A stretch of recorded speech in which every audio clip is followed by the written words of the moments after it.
Good morning students. छात्रों, BCom second year की कक्षाओं में हमने विगत कक्षाओं में कॉस्ट अकाउंटिंग के क्वेश्चंस कराए थे। नाउ कॉस्ट अकाउंट के लगभग 12 क्वेश्चन आपको 12 करा दिए थे। अब इसी क्रम में आगे की ओर बढ़े तो अब अगला चैप्टर देखते हैं। परिचालन लागत है, इसके बाद है अगला। पहले परिचालन लागत को ही पहले देख लें, इसके बाद यदि देखा जाए तो बाद कौन सा है, ठेके के बाद है प्रक्रिया लागत। ठीक है, प्रक्रिया को बाद में आप शायद आ जाए क्लास में, तो पहले जो है ये आसान सा चैप्टर है, इनको पहले आप कर लो। परिचालन लागत इससे पहला चैप्टर है, ठेका से पहला है परिचालन लागत। तो आज से हम आपको परिचालन लागत के क्वेश्चनों को करा रहे हैं, तो इनको आप ध्यान से देखें। टॉपिक है परिचालन लागत।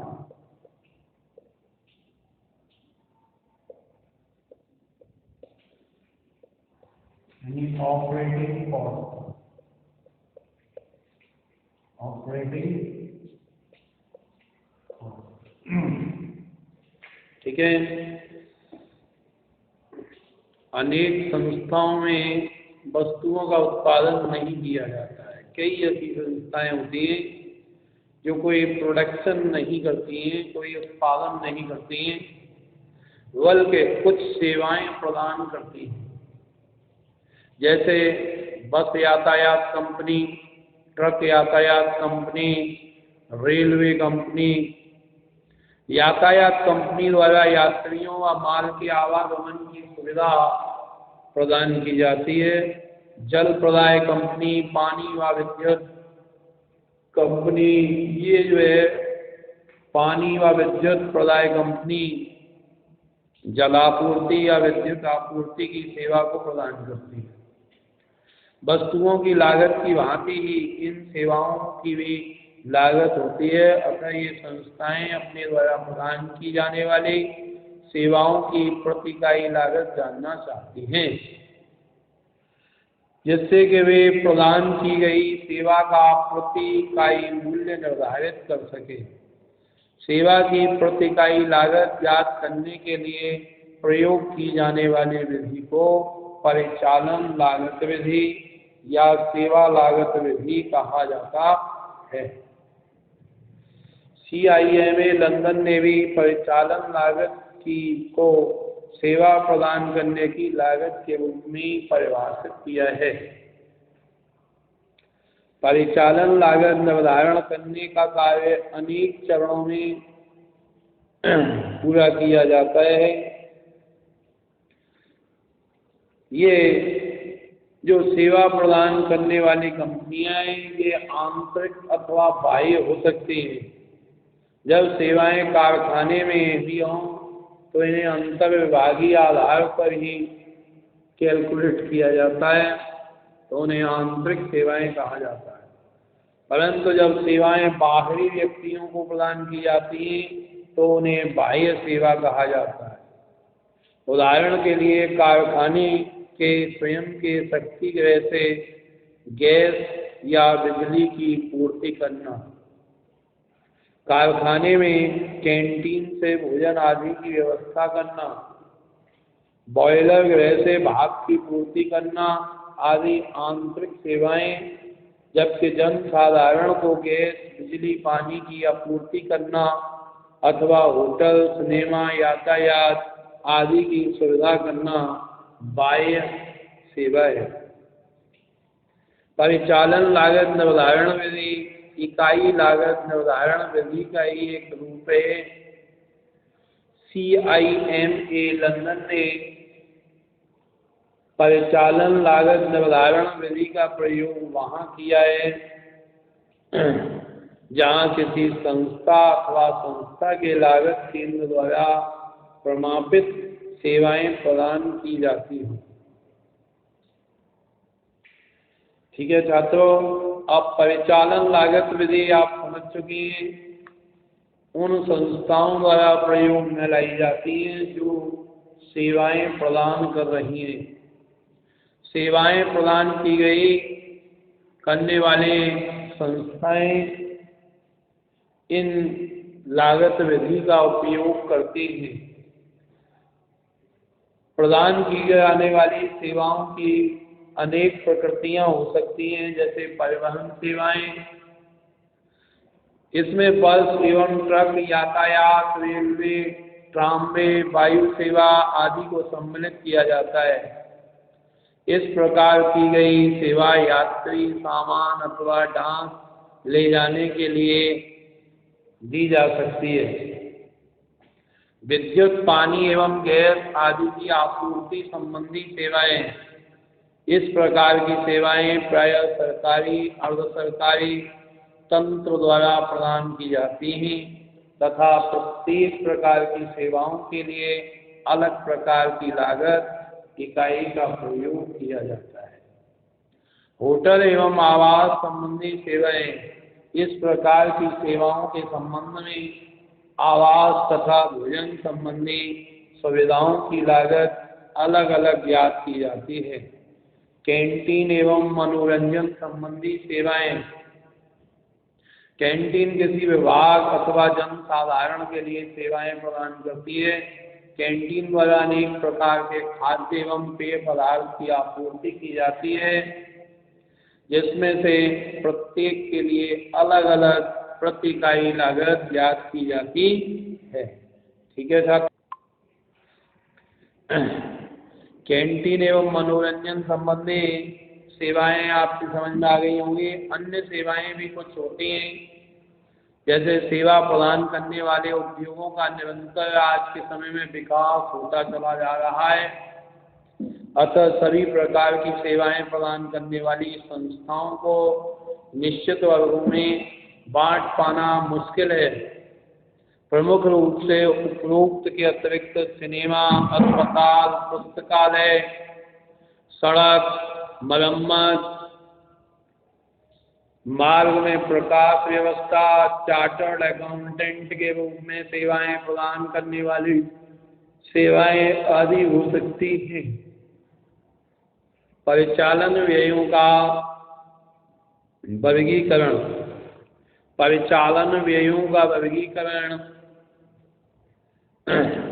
स्थिर व्यय एवं परिवर्तनशील व्ययों में विभाजित किया गया है। यह विभाजन प्रदान की गई सेवा की प्रकृति पर निर्भर करता है। प्रदान की गई सेवा की प्रति इकाई लागत ज्ञात करने के लिए लागत की उचित इकाई का चयन किया जाना अति आवश्यक है। उचित इकाई का चयन कार्य की प्रकृति एवं लागत ज्ञात करने के उद्देश्य पर निर्भर करता है।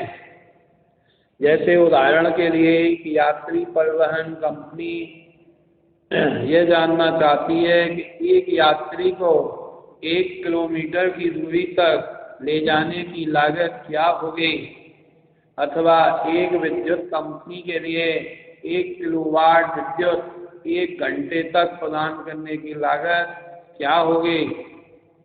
ठीक है, तो इसलिए कहीं कोई जो है प्रति इकाई ज्ञात करने के लिए उचित इकाई का चयन करना अति आवश्यक है। अब कुछ सेवाएं ऐसी हैं जिनमें निम्न इकाइयों का प्रयोग किया जाता है, इनको आप लिख लें। बस, ट्राम, रेल। बस उचित इकाइयां।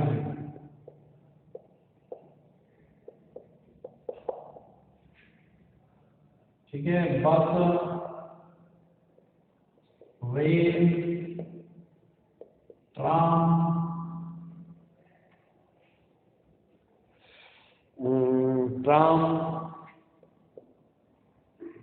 परिवहन, इसमें जो है प्रति यात्री किलोमीटर प्रति यात्री किलोमीटर।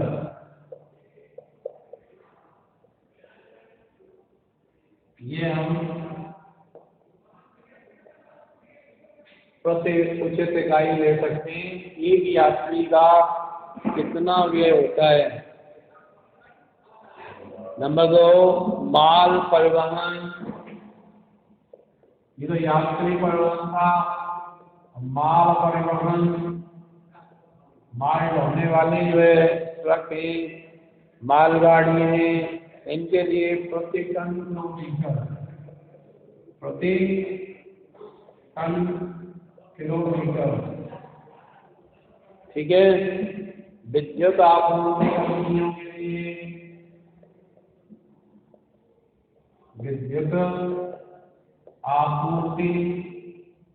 विद्युत आपूर्ति कंपनियां हैं, तो इनके लिए प्रति किलोवाट घंटा, प्रति किलोवाट घंटा।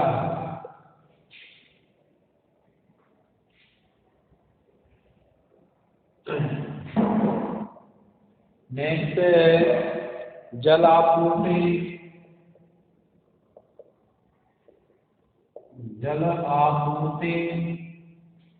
जल आपूर्ति है प्रति गैलन घंटा,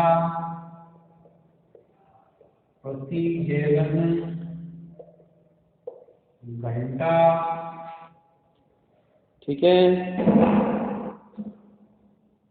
प्रति घंटा 1000,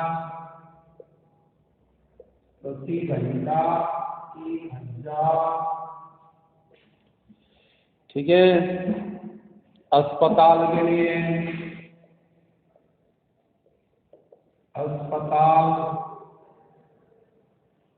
अस्पताल में क्या है, प्रति रोगी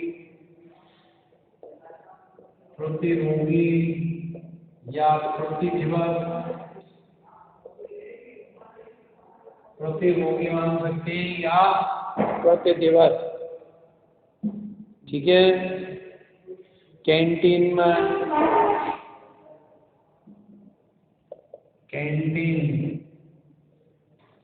प्रति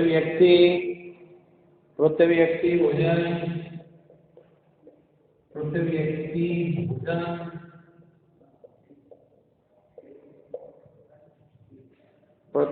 भोजन, प्रति कप चाय,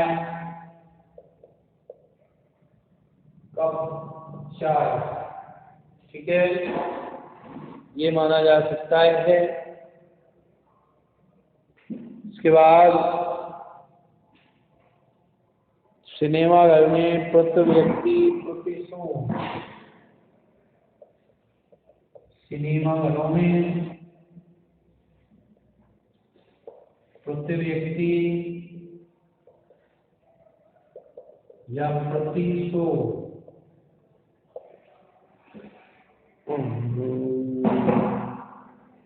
पुस्तकालय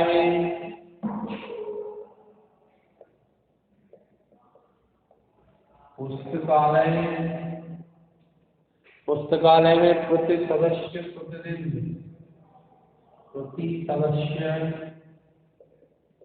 प्रतिदिन। इस तरह से हम एक उचित इकाई मान सकते हैं। ठीक है। प्रति इकाई लागत किस तरह से ज्ञात करेंगे। पर यूनिट कॉस्ट बराबर, पर यूनिट कॉस्ट कैसे निकालेंगे, कुल परिचालन में टोटल ऑपरेटिंग कॉस्ट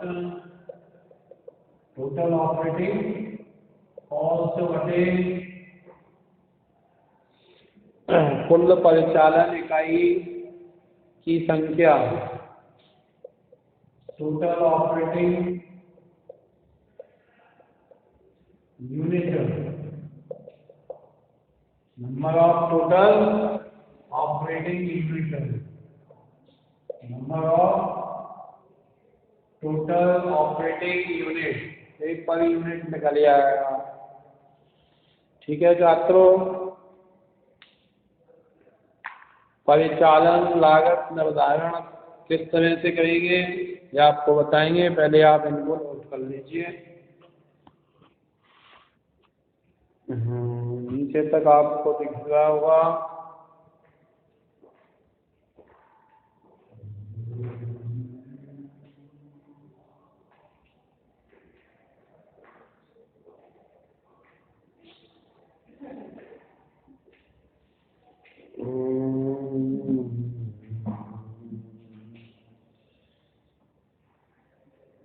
अगला है प्रति इकाई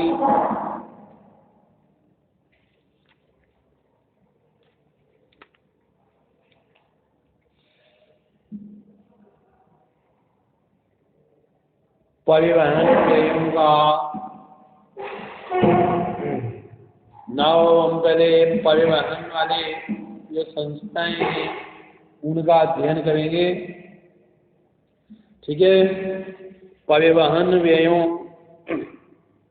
में परिवहन संस्थाओं में लागत संबंधी सूचनाएं संग्रहित करने के लिए एक पुस्तक रखी जाती है जिसे लॉग बुक कहा जाता है। यह पुस्तक लागत लेखांकन एवं नियंत्रण में सहायक सिद्ध होती है। प्रत्येक वाहन हेतु अलग अलग लॉग बुक रखी जाती है। इस लॉग बुक में दैनिक लॉग पत्र होते हैं जिन्हें ड्राइवर भरकर निश्चित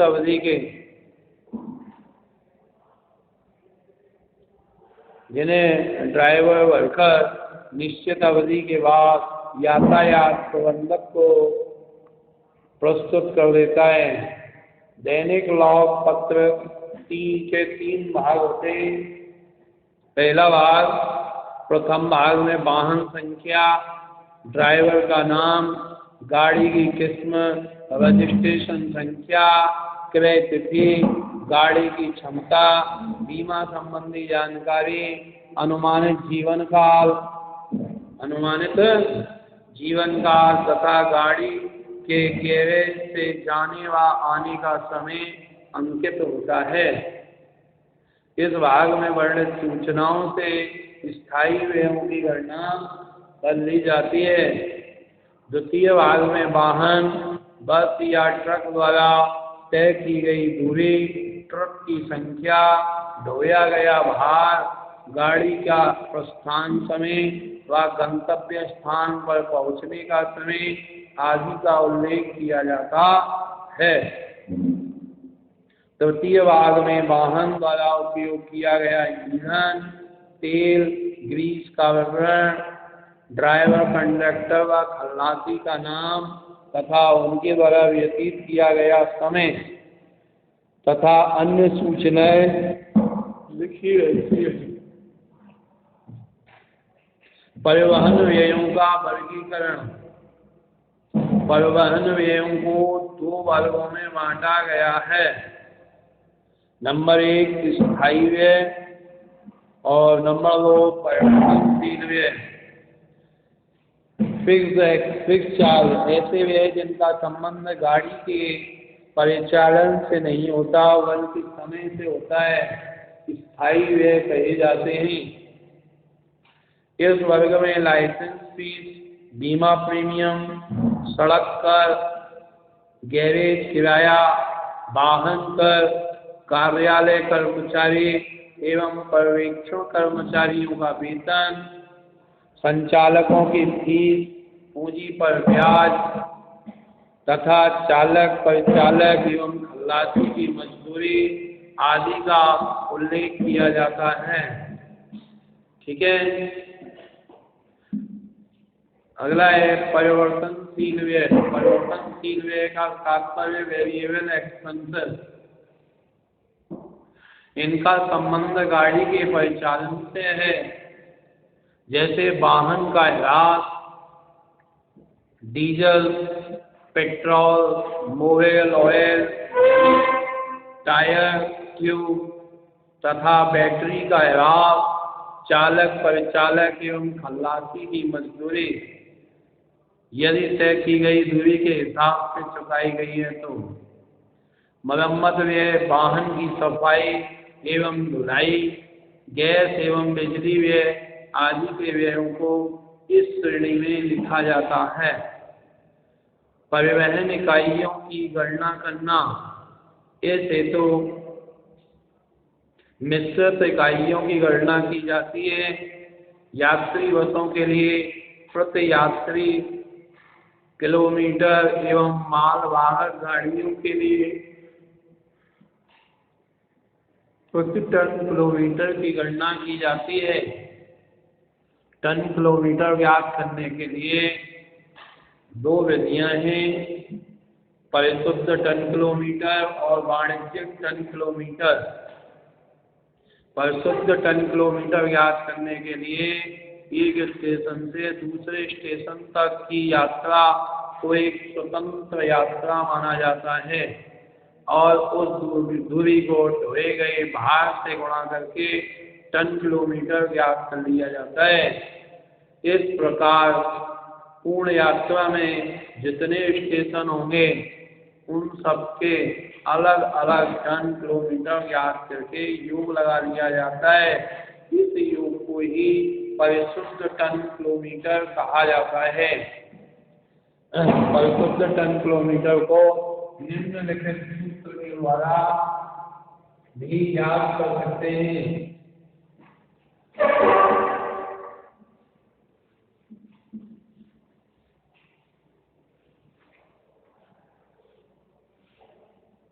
देखें बच्चों, परिशुद्ध ton kilometre,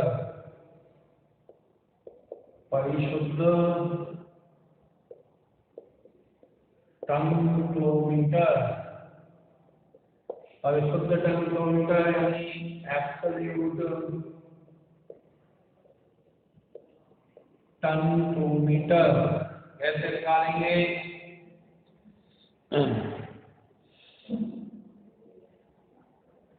absolute ton kilometre निकालने के लिए टोटल ऑफ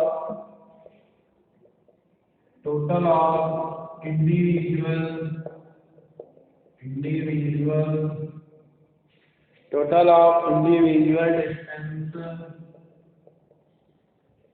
डिस्टेंस, ठीक है, into individual weight for each journey, ठीक है। इन दोनों का आपस में गुणा कर देंगे तो ये हमारा परिशुद्ध टन किलोमीटर निकल जाएगा। अगला देख रहे हैं वाणिज्यिक टन किलोमीटर।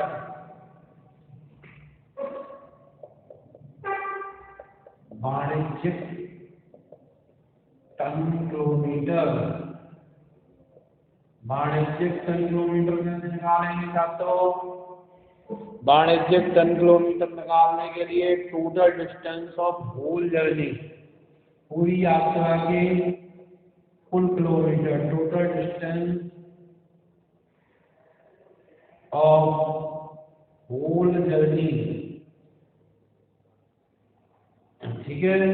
टोटल डिस्टेंस कितनी हुई? इनटू एवरेज वेट, ठीक है, औसत भार से गुणा कर देंगे। तो इस प्रकार से हम वाणिज्यिक यानी कॉमर्शियल टन किलोमीटर निकाल सकते हैं। इसमें वाहन द्वारा विभिन्न स्टेशन से गुजरकर स्थान तक तय की यात्रा को एक ही यात्रा माना जाता है और इस संपूर्ण यात्रा की दूरी को औसत भाग से गुणा करके टन किलोमीटर ज्ञात कर लिया जाता है, जिसे वाणिज्यिक टन किलोमीटर कहा जाता है। बता लीजिए, सबका सूत्र जो है वैसे बुक में भी दे रखा है, कई बार एग्जाम में पूछ लिया जाता है टन किलोमीटर।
हाँ तो छात्रों,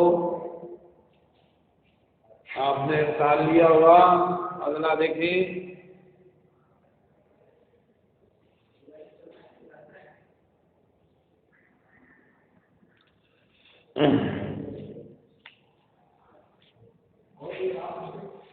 निम्नलिखित सूचनाओं से कुल यात्री किलोमीटर की गणना कीजिए।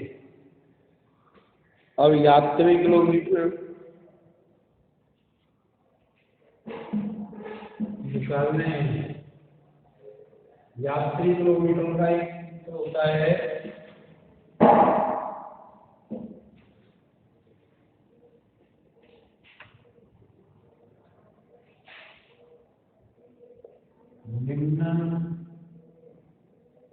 निम्नलिखित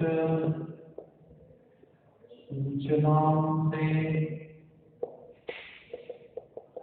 यात्री किलोमीटर की गणना कीजिए।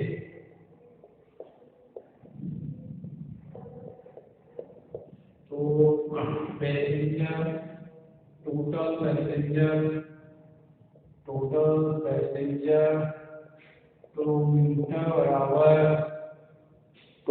पैसेंजर किलोमीटर बराबर नंबर ऑफ बसेस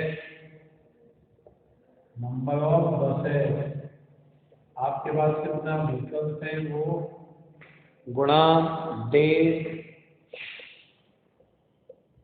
गुणा ट्रिप गुणा यदि एक ट्रिप की है तो 2 से गुणा कर देंगे, आना और जाना हो जाएगा, गुणा डिस्टेंस ऑफ रूट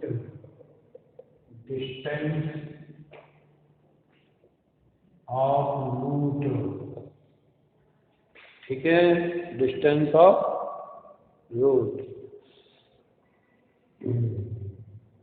ये पैसेंजर किलोमीटर केवल निकाल सकते हैं, टोटल किलोमीटर निकल आएंगे, इसको इतना कर दो तो टोटल किलोमीटर निकाल सकते हैं इससे।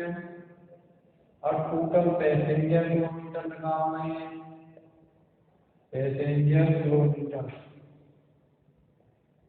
तो इस वाली चीज में ही चीज और बढ़ाएंगे, नंबर ऑफ बसेस तो यही न्यूनतम गुणा डेज गुणा ट्रिप गुणा डिस्टेंस गुणा रूट गुणा गुणा गुणा गुणा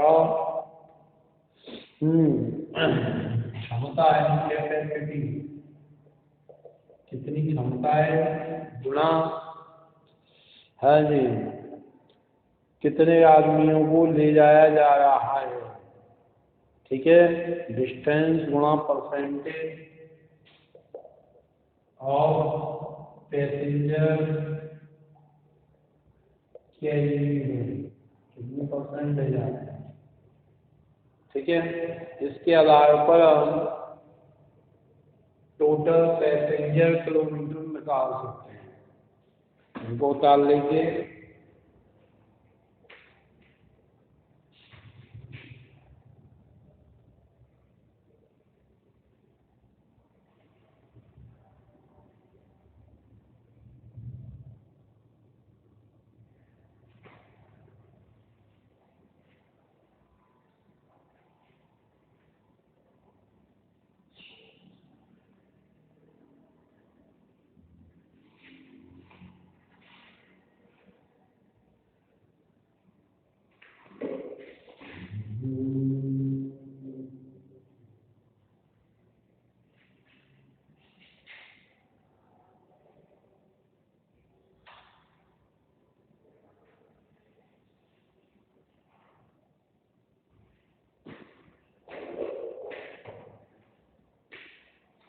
हाँ तो छात्रों, आपने उतार लिया होगा। अभी ये क्वेश्चन की ओर आगे बढ़ेंगे हम। इसमें देखें नंबर ऑफ बसेस है 4, इंक कर लेता हूँ।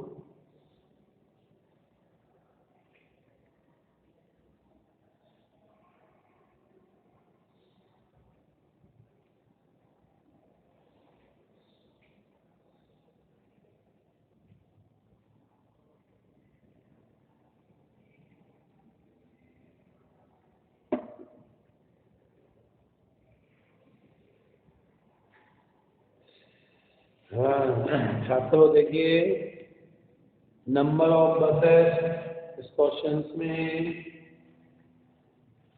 4 बसेस हैं, तो 4 महीने के 25 दिन चलती हैं, ठीक है, महीने के 25 दिन ट्रिप लेती हैं, तो 6, एक बार आना और एक बार जाना है, 30 किलोमीटर आती है, 30 किलोमीटर जाती है, तो उसे गुणा कर दो, 25 चौके 100, 25 600, 12 दिया 36,000 किलोमीटर, 36,000 किलोमीटर, ठीक है। अब इसको हम टोटल पैसेंजर किलोमीटर में चेंज करें, टोटल पैसेंजर किलोमीटर, तो 36,000 को इंटू कर दो, कितने यात्री बैठते हैं इसमें, 40, 40 का 90% लेके जाती है, 90% कर दो, ठीक है। तो ये कितने आ जाते हैं, 40 गुणा 36,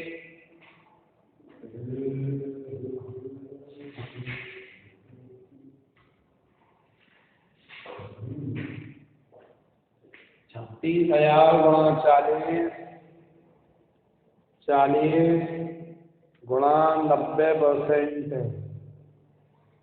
ठीक है, 90% लगा दिया इसका,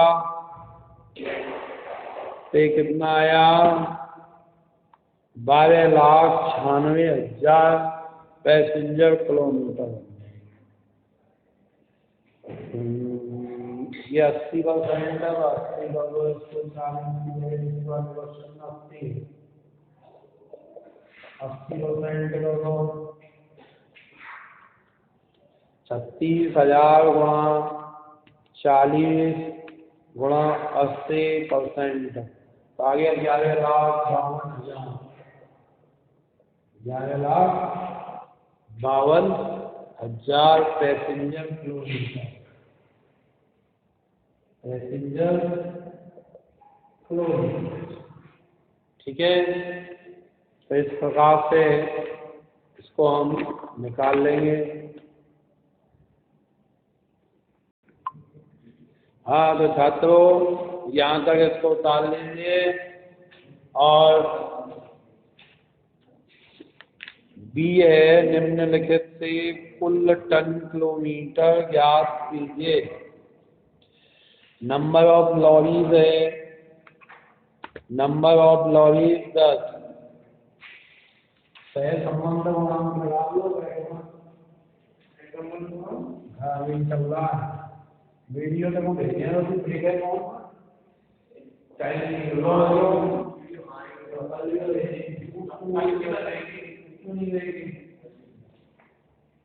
तो बोलने में नंबर 1 हो रहा है। हाँ जी, नंबर ऑफ लॉरीज कितनी है, नंबर ऑफ लॉरीज है,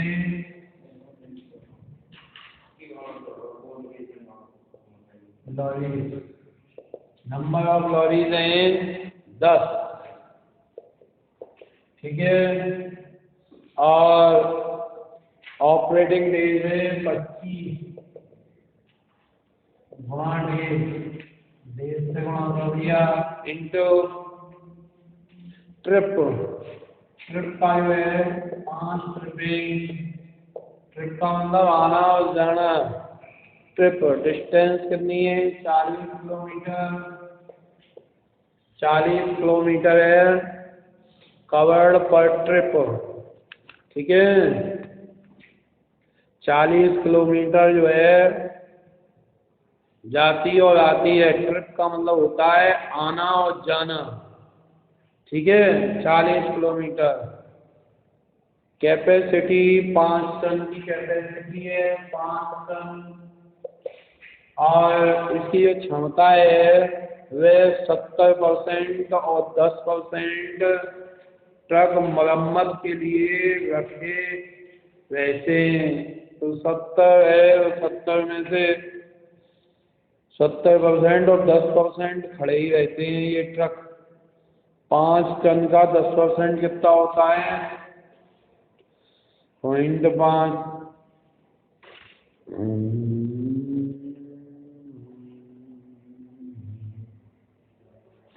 तो पहले एक काम करो, इसको जो है फुल कैपेसिटी में 5 टन सही हो गया।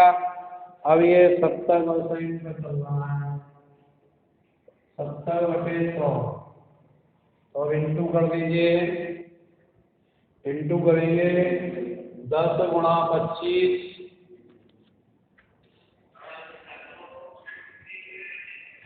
25 गुणा 5 गुणा 40 गुणा 5 गुणा 70%। तो ये आ गया 1,75,000।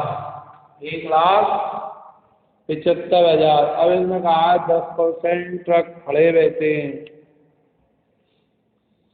ठीक है, 10% ट्रक जो खड़े रहते हैं उनको माइनस कर दो, -10%।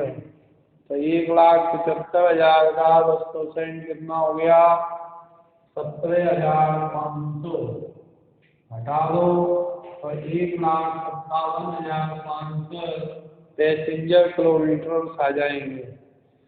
ठीक है, टोटल टन किलोमीटर, पैसेंजर नहीं है, टोटल टन किलोमीटर ही निकलना है। और मटेरियल के लिए जो खड़ा रहता है। ठीक है, ये क्वेश्चन आपका हो जाएगा।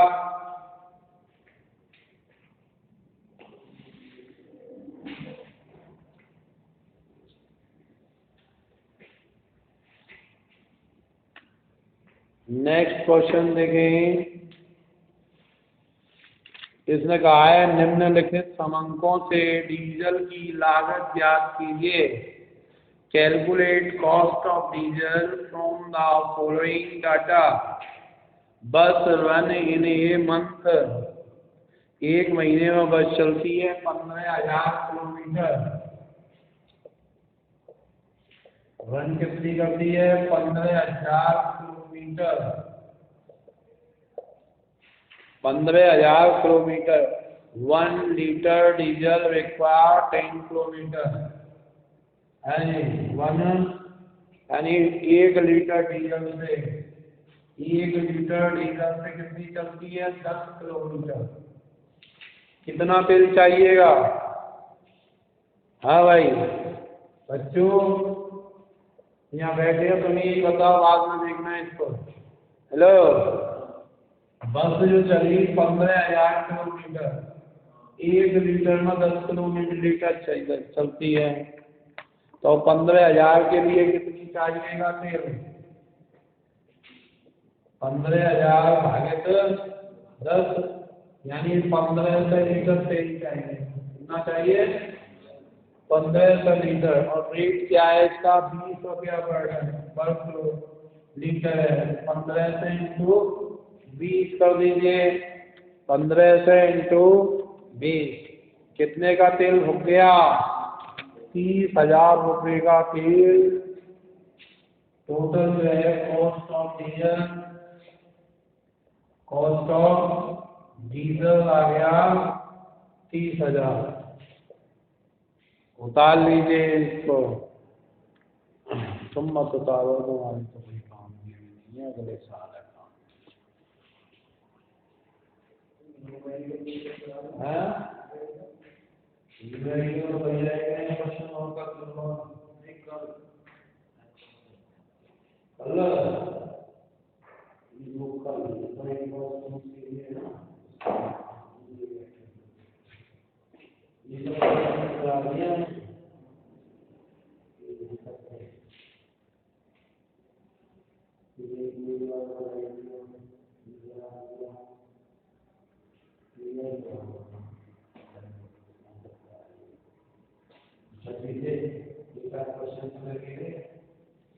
फॉर्मूला लेकर तरीका सीखो।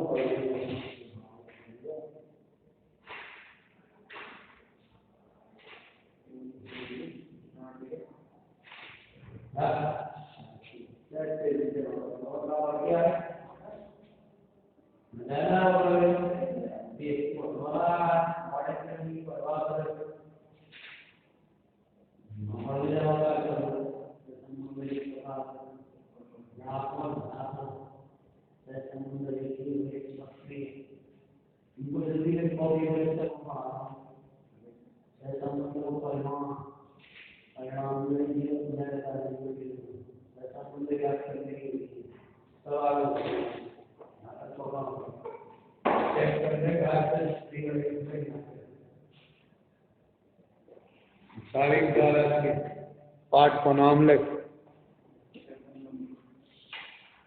डायरेक्ट जी को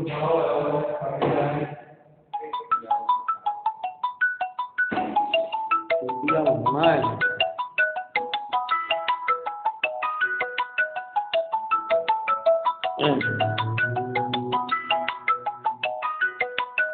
ठीक है छात्रों, ये सब आपने लिख लिया। इसके आधार पर आप अगले क्वेश्चन करके लेकर के आएंगे। कल से आपको बाकी के क्वेश्चन सॉल्व कराएंगे। तब तक के लिए गुड बाय।